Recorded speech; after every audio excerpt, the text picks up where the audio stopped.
नमस्कार मित्रों, किसी समय में काशी शिक्षा की नगरी कही जाती थी। लंबे समय से यह परंपरा रही है कि प्रत्येक बालक जो ब्राह्मण के घर में जन्म लेता था, उसे काशी जाकर वेदादि शास्त्रों का अध्ययन करना होता था। तभी वह कर्मकांड आदि पुरोहिताई के कार्य करने के योग्य होता था। एक बार की बात है, एक पंडित जी ने अपने बालक को भी शास्त्रों का अध्ययन के लिए काशी भेजा। सभी शास्त्रों का सांगोपांग अध्ययन करने के बाद बालक अपने गांव लौटा।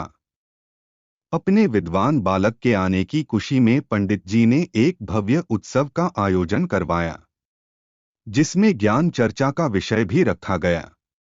उसमें नए पंडित जी को शास्त्रोक्त तरीके से ग्रामवासियों की समस्याओं का समाधान करना था। सभी लोगों ने तरह तरह के प्रश्न पूछे। लगभग सभी प्रश्नों के जवाब नए पंडित जी ने शास्त्रीय व्याख्याओं से दिए। गांव वाले बहुत प्रभावित हुए। इतने में एक बूढ़ा किसान सामने आया और उसने पूछा, पाप का गुरु कौन? पंडित जी ने अपना दिमाग खूब दौड़ाया, लेकिन इसका जवाब उन्हें कहीं नहीं मिला। अंत में पंडित को लगा कि अभी उनका ज्ञान अधूरा है। वह वहीं से वापस काशी को रवाना हो गए। काशी जाकर उन्होंने अपने सभी गुरुओं से पूछा, लेकिन इस प्रश्न का जवाब उन्हें कहीं से नहीं मिला। हताश और निराश होकर इस बार पंडित जी अपने अंतिम गुरु के पास गए तो उन्होंने कहा, वत्स, इसका जवाब तुझे एक पापी ही दे सकता है कि उसका गुरु कौन है। पंडित जी की आंखें आशा से चमक उठी। उन्हें लग रहा था कि अब उनको उनके प्रश्न का उत्तर मिल जाएगा। उन्होंने तुरंत पूछा, ऐसा पापी कौन है और कहाँ मिलेगा? तो नवीन पंडित जी के गुरुदेव बोले, मैं तो किसी पापी को नहीं जानता, लेकिन एक वैश्या है जिसने सैकड़ों लोगों को पापी बनाया है। वह तुम्हारे इस प्रश्न का जवाब दे सकती है। पंडित जी बिना कोई देर किए वैश्या के घर की ओर रवाना हुए। पंडित जी को आता देख वैश्या ने स्वागत में व्यंग करते हुए कहा, ज्ञान के साधक आज अज्ञान की सेवा में कैसे? पंडित जी ने स्वाभिमान पूर्वक कहा, हे देवी, मुझे सेवा की कोई आवश्यकता नहीं। केवल अपने एक प्रश्न का उत्तर चाहिए और उसका उत्तर केवल तुम दे सकती हो, इसलिए तुम्हारे पास आना पड़ा। मुस्कुराते हुए वैश्या बोली, पूछिए महाशय, ऐसा कौन सा प्रश्न है जिसका जवाब केवल मैं ही दे सकती हूँ? पंडित जी बोले, मैं जानना चाहता हूँ कि पाप का गुरु कौन है।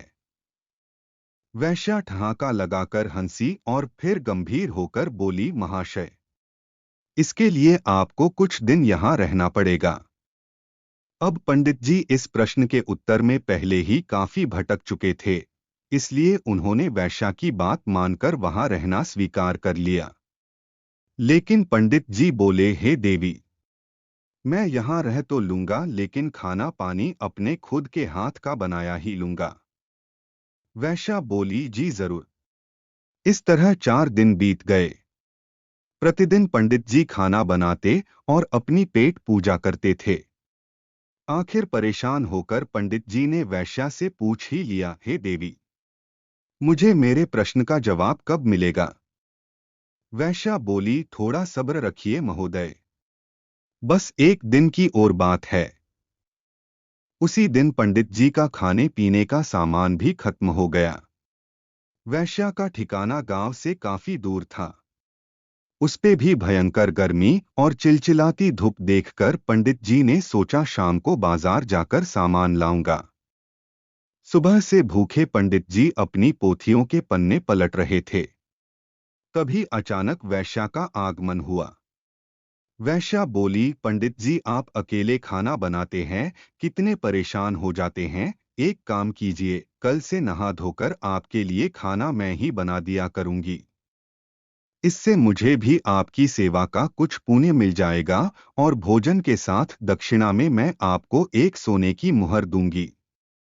पहले तो पंडित जी ने आनाकानी की, किंतु मुफ्त का खाना और साथ में सोने की मुहर का विचार कर पंडित जी ने वैश्या का प्रस्ताव मान लिया।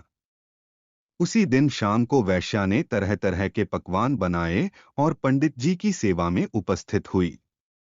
भोजन का थाल पंडित जी के सामने परोसा गया, लेकिन जैसे ही पंडित जी ने खाने के लिए अपना हाथ आगे बढ़ाया, वैश्या ने थाल पीछे खींच लिया।